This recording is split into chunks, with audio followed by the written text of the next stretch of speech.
Welcome to PhD in Science. In today's video, I will state the most important ecological rules and their definitions. For a more in-depth explanation for all these rules, comment below. Feel free to skip to the part that you are interested in and pause or rewind to the step that you didn't quite catch. If you don't understand something, feel free to comment below and I will be more than happy to answer. Without further ado, let's get started. The Allen's rule. The Allen's rule states that certain extremities, such as arms, legs, etc., of animals are relatively shorter in the cooler parts of a species' range than in the warmer parts. The Bergmann's rule suggests that geographic races of a species possessing smaller body size are found in the warmer parts of the range and races of a larger body size in cooler parts. The Gloger's rule. The Gloger's rule states that dark pigments increase in races of animals living in warm and humid habitats. In the following illustration, you can see the example of a bird.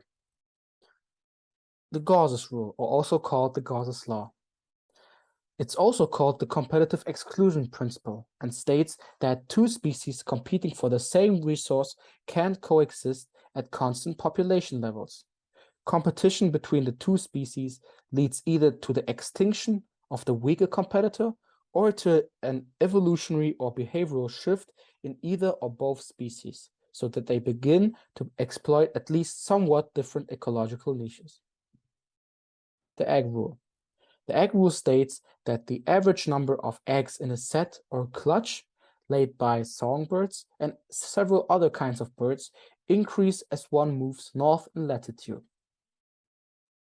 The Hesse's rule says basically that larger heart mass in relation to body size in cold climates help to cope with the environmental conditions.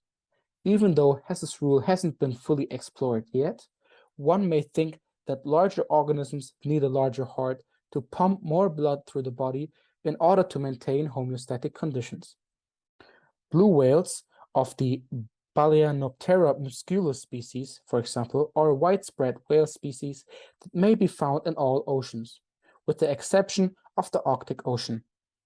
Blue whales' hearts have been studied by scientists in several oceans, which came to the conclusion that whales living in colder waters or colder sections of oceans have a larger heart mass than whales living in warmer oceans or warmer ocean parts with the same body size.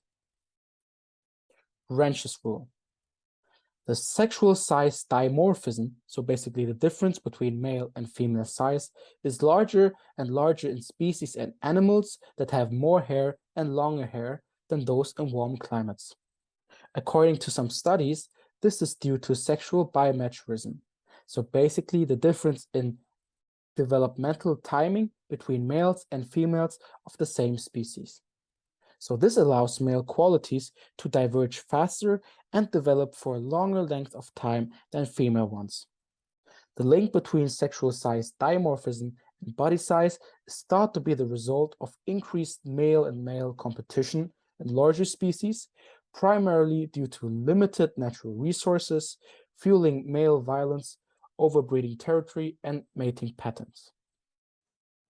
Liebieg's rule, or also called the Liebieg's law.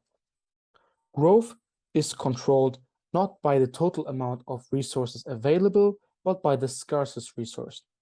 Liebieg's minimum law is intended for agricultural plant nutrition, but can be applied to animal populations. The main mechanisms governing population size change over time are reproduction and mortality.